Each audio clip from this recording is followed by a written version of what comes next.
কি এটা কে কাঁদছে? ওরে বাবা, ওরে বাবা, আব্বা, নানা, ওরে বাবা! চেঁচিয়ে লাভ নেই সবুর, কেউ শুনতে পারবে না তোমার কথা। আমি এখন তোমার গলা টিপবো।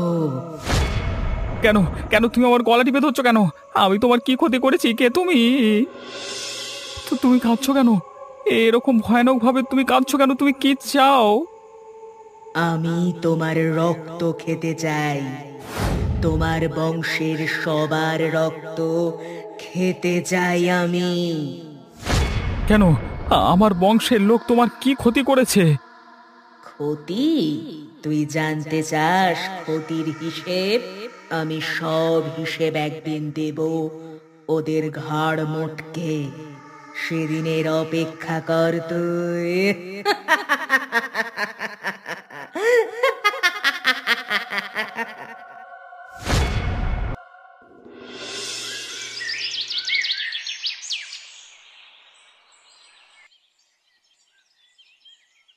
কি হলো সবুর? নানার বাড়িতে ঘুম হয়নি নাকি? সত্যি কথা তো, তোর মুখটা এরকম শুকনো লাগছে কেন রে সবুর? কি হলো রে, আবার লজ্জা পেতে শুরু করলি নাকি নানা বাড়িতে এসে? কি রে এই? কালকে রাতে ভয়ে আমার ঘুম হয়নি। এত বড় ছেলে হয়ে ভয় পাচ্ছিস, এ কি কথা রে? ভয় আমি এমনি এমনি পাইনি। কালকে রাতে ঘুমের মধ্যে হঠাৎ করে আমি জিনের হাসি শুনেছি ঘরের মধ্যে। এই ঘরে জিন আছে, তোমরা আমাকে আগে বলনি কেন? তোমরা কি চাইছিলে আমি এই ঘরের মধ্য থেকে ভয় পাই? তোর কি মাথা খারাপ হয়ে গেছে সবুর? আমাদের ঘরের মধ্যে জিন থাকবে? তুই কি পাগল হলি? পাগল আমি হইনি, পাগল তোমরা হয়েছো। পরিষ্কার আমি জিনের হাসি শুনেছি, আর সে এসে বলেছে যে আমাদের বংশের সবার ক্ষতি করবে। এতদিন আমরা এই বাড়িতে আছি, কোনোদিন কোনো বিপদ আপদ হয়নি। হঠাৎ করে তুই আসার পর থেকেই এরকম কেন কিছু শুরু হলো? তার মানে তুই কিছু করেছিস। আহ বিবিজান, তুমিও না কি পাগলের মতো কথা বলো। আমাদের সবুর বড় হলেও মনটা ওর বাচ্চাই রয়ে গেছে। সেই জন্যই এখনো ছোট বাচ্চার মতো চিনে ভয় পায়। তার জন্য কি আমরা ওকে দোষ দিতে পারি? তুমি বরং ওর জন্য সকালবেলায় চায়ের বদলে দুধ করে দাও। ওর এখনো দুধ খাওয়ার বয়স যায়নি। তার মানে তোমরা আমার কথা বিশ্বাস করছো না, তাই তো? আরে বিশ্বাস করবার মতো হলে ঠিকই বিশ্বাস করতাম। যদি নিজের বয়সের উপযোগী একটা কথা বলতিস তাহলে আমরা মেনে নিতাম। যা যা যা, এবার তাড়াতাড়ি হাত মুখ ধুইয়া এসব জিনের কথা ছেড়ে দে, খাওয়া দাওয়া করে নে যা।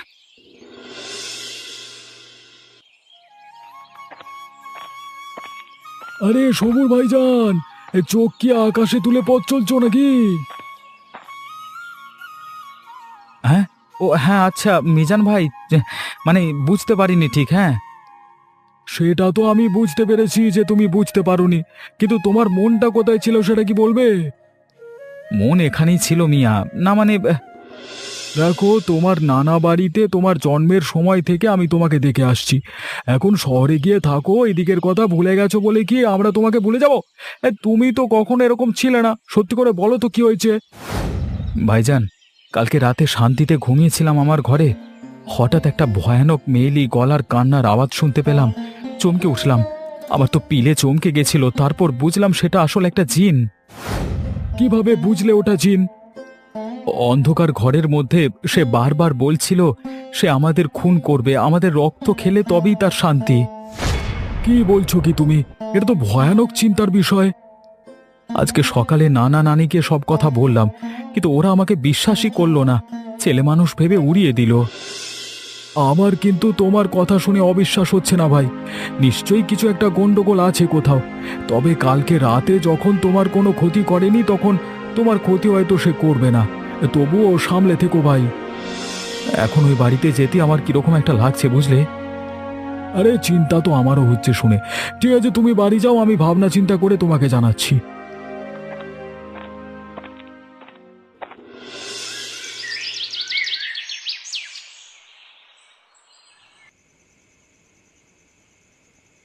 তুমি জানো না গ্রামে সবুর এসেছে?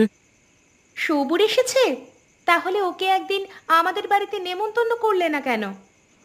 ওর যা অবস্থা তাতে এদিকে আসবার অবস্থা নেই। কেন, কি হয়েছে ওর? আজকে দেখা হয়েছিল, দেখলাম যে ওর অবস্থা খুব খারাপ। আরে, তখন থেকে তাহলে অবস্থা খারাপ করে যাচ্ছ কেন? বলবে তো হয়েছেটা কি? মামার বাড়িতে এসে নাকি জিনের পাল্লায় পড়েছে, বুঝলে? কি বলছোটা কি তুমি? ওদের মামার বাড়িতে ভূত আছে নাকি? এমনিতে নাসির সাহেবকে গ্রামের অনেক লোক ভয় পায়, তবে নাসির সাহেবের নামে ভূতেরাও ভয় পায় কিনা তা তো জানা নেই। কতবার একটা ছেলে বলছে যখন, কিছু তো একটা ঘটছেই, এমনি এমনি তো আর বলবে না। কিন্তু ওর নানা নানি কেউই তো বিশ্বাস করছে না ঘটনাটা, সেই নিয়ে ও আরো চিন্তা বেশি। অহংকার, বুঝলে তো, সব অহংকার। অহংকারের বশে ওই বুড়ো বুড়ি নিজেদেরকে ভাবে ওরা সব কিছুই নিয়ন্ত্রণ করতে পারে। একদিন ওদের অহংকার ভাঙবে। সে ভাঙুক, কিন্তু তার জন্য যেন ভালো ছেলেটার কোনো ক্ষতি না হয়, এটাই আমার একমাত্র চিন্তা, বুঝলে?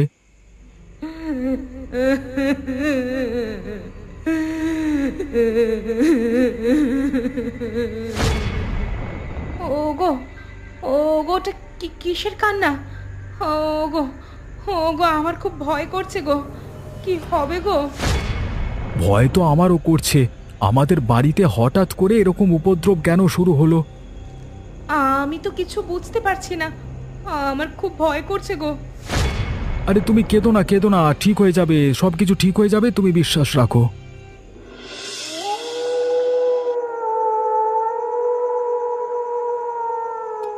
তোমার কি মনে হয় বিবিজান, সবুর পাগল হয়েছে? আমার তো মনে হয় সবুরের শাদির বয়স হয়েছে। ঠিকঠাক একটা নেকা করানো জরুরি বলে মনে হচ্ছে এরপর। না হলে জিনের কান্না ওর কান থেকে যাবে না। এই বয়সটাই এরকম, কত রকম কান্না শুনবে। কি জানি আজ রাতে কিসের কান্না শুনছে। এইটুকু বয়সে যে এরকম পাগল হয়ে যাবে, এটা তো কোনোদিন ভাবিনি। এটাও বড় চিন্তার বিষয় আমার। চারপাশে আমার এত নাম ডাক, শেষ পর্যন্ত কিনা একমাত্র নাতি আমার নাম ডোবাবে। ওটা ওটা কিসের ছায়া গো? তোমার মধ্যেও কি সবরের আত্মা ভর করলো নাকি? তুমি আবার রাতের বেলায় কিসের ছায়া দেখতে পাচ্ছ? ওই দেখো না, দেয়ালে। তোমার কি চোখ নেই নাকি? দেখতে পাচ্ছ না? সত্যি তো, ঘরের মধ্যে তো আমরা দুজন ছাড়া আর কেউ নেই। তাহলে ওটা কিসের ছায়া? কে ঘরের মধ্যে কে ঢুকেছে? এক্ষুনি বলো, আমি কিন্তু মেরে ফেলবো। আমার নাম নাসির মোল্লা।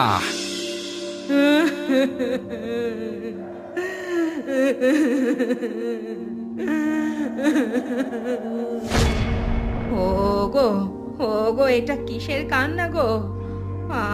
আমার খুব ভয় করছে। ও আম্মা গো, তুমি কোথায় গো? তুমি এসে আমাকে রক্ষা করো গো। হে আল্লাহ, এ কি উড়ে বাবা! আমি যখন ভেবেছি তোমাদের শেষ করব, তখন শেষ আমি করবই। তোমার রক্তে ভাসিয়ে দেব আমি এই ঘর। প্রতিশোধ চাই আমার, প্রতিশোধ।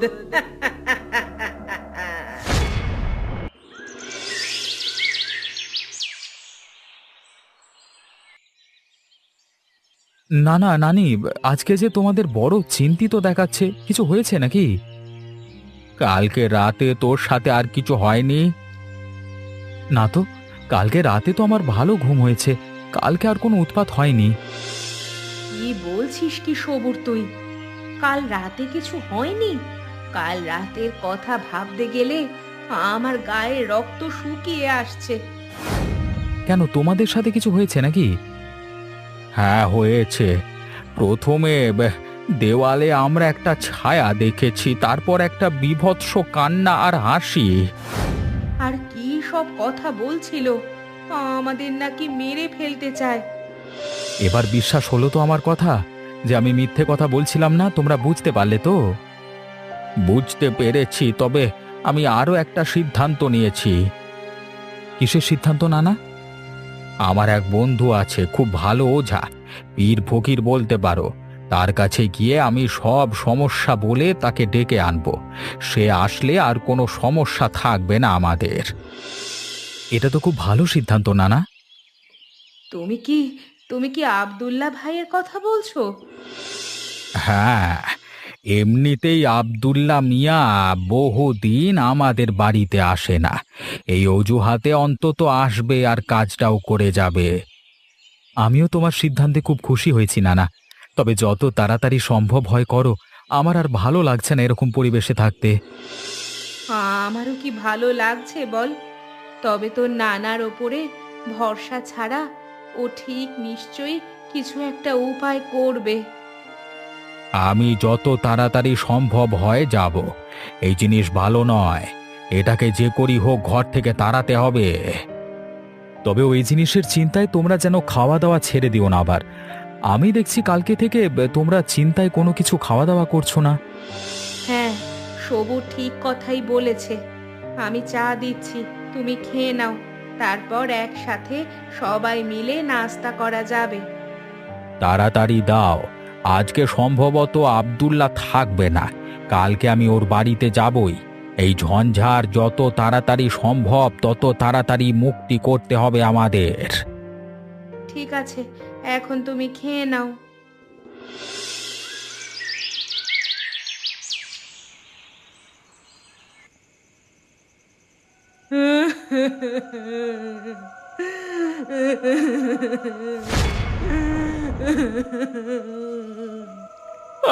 বাঁচাও, কে কোথায় আছো, বাঁচাও!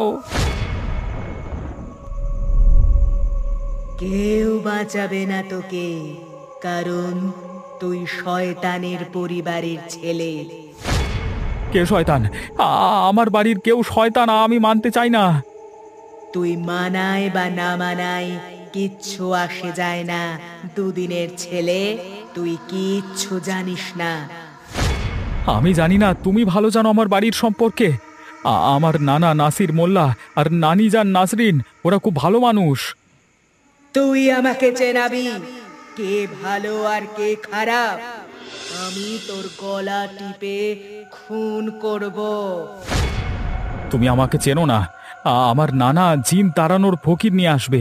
তারপর তোমাকে ভয়ানকভাবে এখান থেকে তাড়ানো হবে যদি এখনই না চলে যাও। তুই আমাকে বলবি আর আমি সেটা শুনবো। আমি জেনে ফেলেছি তোর নানা আব্দুল্লাহ ওঝাকে আনতে চাইছে, আর আমিও সেটাই চাইছি। কারণ সবগুলোর একসাথে ঘাড় মটকাবো আমি। তুমি কি করে জানলে? হ্যাঁ, আমার নজর সব সময় তোদের ওপর আছে। আমি তোদের সব কথা শুনতে পাই। তোরা কোথায় যাস, কি করিস, সব দেখতে পাই। যখন ইচ্ছা হবে তখনই তোদের মারতে পারবো আমি। কিন্তু তোমার এত রাগ কিসের জন্য? তোকে বলতে হবে এরকম কোনো কথা আছে নাকি? আমার যেটা ইচ্ছে হচ্ছে আমি সেটাই করব। বেশি বাড়াবাড়ি করলে ছেড়ে দাও, আমার গলা বন্ধ হয়ে আসছে, আমি মরে যাচ্ছি, আমার দম বন্ধ হয়ে আসছে, ছেড়ে দাও। এবারে ভেবে দেখ আমার কত ক্ষমতা। আমার সাথে বেশি চালাকি করবি না, আর আমাকে বেশি শেখাতে আসবি না। একেবারে গলা টিপে এখানেই মেরে রেখে দেব। ছেড়ে দাও বলছি, আমাকে ছেড়ে দাও। এবারের মতো ছেড়ে দিচ্ছি, পরের বার কিন্তু এখানেই শেষ করে রেখে যাব।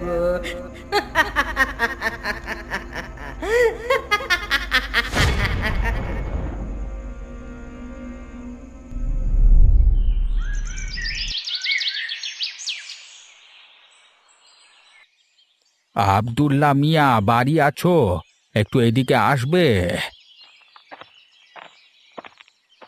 কি হয়েছে নাসির ভাই? কোনো বিপদে পড়লে নাকি?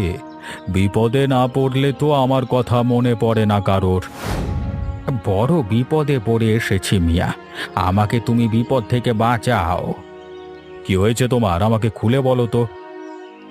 হঠাৎ করে আমাদের ঘরে জিনের উৎপাত শুরু হয়েছে। এটাই হওয়া স্বাভাবিক মিয়া। কি হওয়া স্বাভাবিক?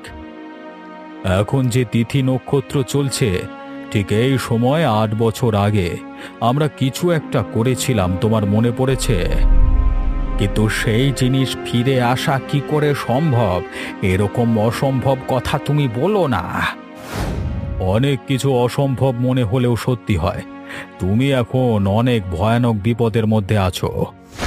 কিন্তু ভাই, এই বিপদ থেকে রক্ষা করবার দায়িত্ব তোমার। যদি সেটাই হয়, তাহলে তো আমি একা কিছু করিনি, তুমিও ছিলে দলে।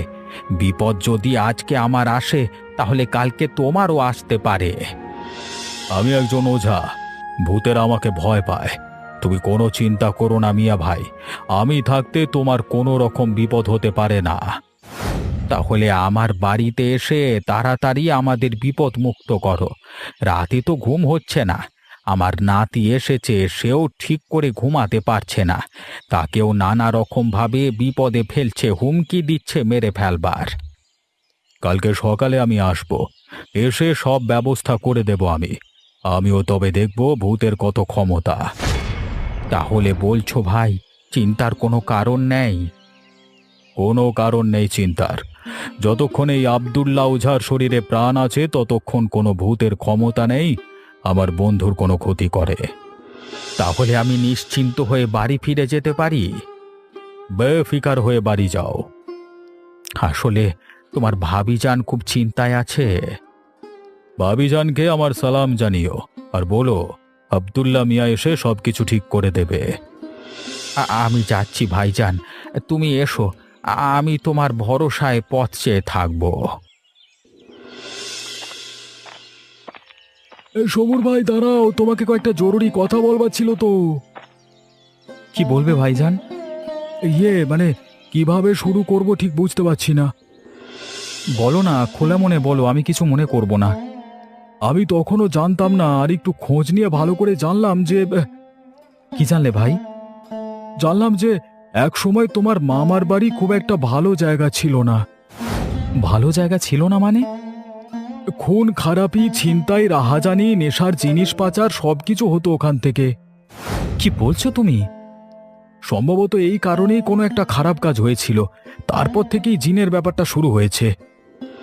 এত কথা তুমি আমাকে আগে বলনি কেন? আমি তখন ভাষা ভাষা কিছু কথা শুনতে পেতাম, কিন্তু এখন আমি খোঁজ খবর নিয়ে দেখলাম যা জানতাম সব সত্যি। আর এসব কিছুতে তোমার দাদু আর দিদিমা দুজনেই যুক্ত ছিল। বলা ভালো, ওরাই করতো এসব। আর এসব করেই গ্রামের মধ্যে সব থেকে প্রতিপত্তিশালী বড়লোক হয়ে উঠেছে ওরা। এই জন্যই সবাই ভয় পায় তোমার নানাকে। এ কথা শুনবার আগে আমার মৃত্যু কেন হলো না? আরে মরে গিয়ে কোনো সমস্যার সমাধান করা সম্ভব নয়, বেঁচে থেকে সবকিছু করতে হবে। তোমাকে সবকিছু বলে দিলাম আমি, এবার সিদ্ধান্ত তোমার। নানা নানির উপর আমার যে ভরসা বিশ্বাস ছিল, সব আজকে ভেঙে গেল। এরপর থেকে হয়তো আমি আর কোনো দিন মামার বাড়ি আসবো না।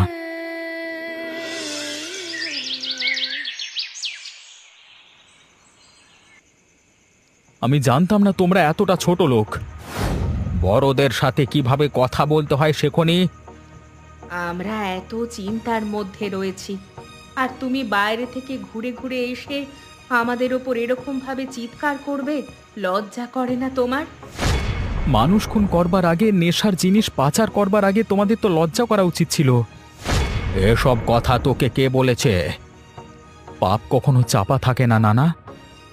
যে তোমাকে বলেছে, আমি চাইলে তার গলা এক্ষুনি কেটে দিতে পারি। তাহলে তো তুমি আমার গলাও কেটে দিতে পারো, আমি তোমাকে সত্যি কথা বলছি বলে। তুই একটু শান্ত হয়ে বস, আমাদের কথাগুলো শোন। তোমাদের কথা শুনবো আমি? আমি কি নরকে যাব নাকি তোমাদের সাথে? আগে নিজের গলা সামলাও, তারপর পরের গলা কাটতে যাবে। দেখ, ভুল হয়তো আমাদের অতীতে কিছু হয়েই গেছে, কিন্তু ভুল করেছি বলে সেটাকে ঠিক করে নিতেও চাইছি। আমি আব্দুল্লাহ ওঝাকে বলে এসেছি, সে আসবে, এসে সব ঠিক করে দেবে। কিন্তু তোমাদের প্রতি আমার হারানো সম্মানটা তো ফিরিয়ে দিতে পারবে না। আজকে থেকে আমি তোমাদের ঘৃণা করতে শিখলাম, আর সেই ঘৃণাই আমি করে যাব সারা জীবন। তোমাদের মতো নির্লজ্জ লোক যে আমার নানা নানি, সেটা ভাবতেও আমার ঘেন্না করছে। ছি!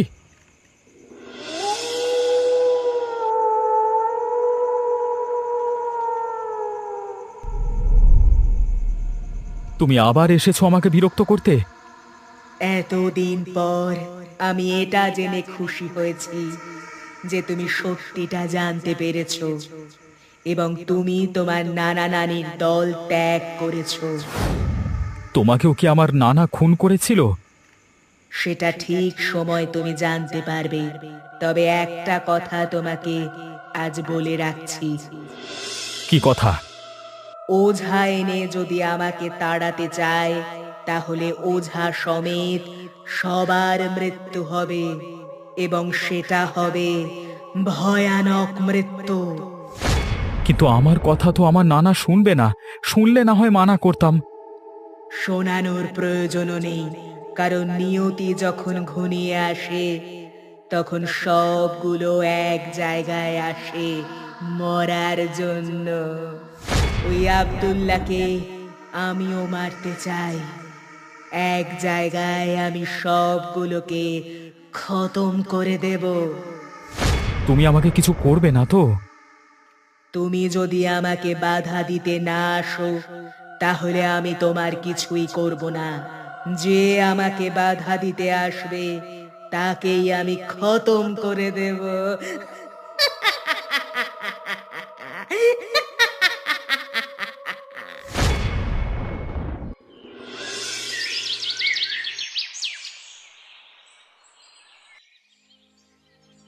কি বুঝছো মিয়া ভাই?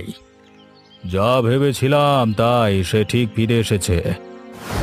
যেই ফিরে আসুক তাকে তাড়ানোর দায়িত্ব তোমার। আজকে রাতের পর থেকে আর কিছু হবে না। সেই শয়তানটাকে আমি দাঁড়িয়ে ছাড়বো, আর এটাই আমার জেদ। আমার একমাত্র নাতিকে আমার বিরুদ্ধে করে দিয়েছে শয়তান। যদি একবার ওকে দেখতে পেতাম, তাহলে আবারও ওকে উচিত শাস্তি দিতাম। আপনি আপনি এমন করে করবেন মিয়া ভাই, যেন আরো কোনো দিন ফিরে আসতে না পারে। এই আব্দুল্লাহর উপরে তোমরা ভরসা রাখো। যখন একবার বলেছি তখন আমি সেটাই করে ছাড়বো। পুরোপুরি ভরসা আছে তোমার ওপরে, আর সেজন্যই তো নিশ্চিন্তে আছি। আমার যে জিনিসগুলো লাগবে সেই জিনিসগুলো আমাকে এক্ষুনি জোগাড় করে দাও। যা যা বলবে এক্ষুনি জোগাড় হয়ে যাবে। তুমি শুধু তোমার উপাচার ভালো করে করো। আর আর আমাদের নাতিকে এই বিষয়ে জানিও না। ও বাচ্চা ছেলে এসব বিষয়ের মধ্যে জড়াবে না। তুমি কোনো চিন্তা করো না। আজকে এই জিনের শেষ দিন, আর এই আব্দুল্লাহকে চিনতে পারবে কি জিনিস।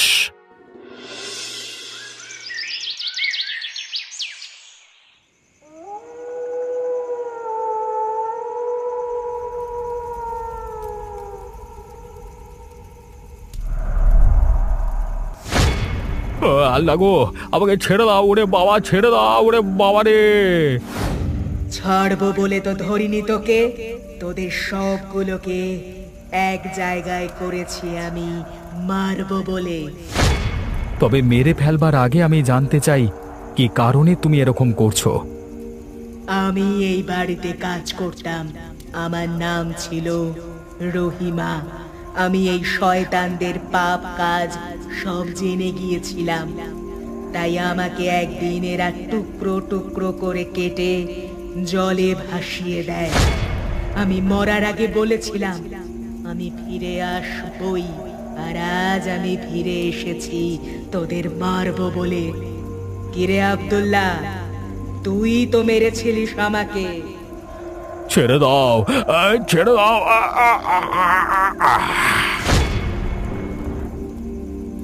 আমাকে ক্ষমা করে দে রহিমা, আমি ভুল করে ফেলেছি রহিমা। আমাকে আমাকে ক্ষমা করে দাও, জানে বাঁচিয়ে দাও আমাকে। আমি কাউকে ক্ষমা করার জন্য আসিনি। আমি এসেছি তোদের শাস্তি দিতে।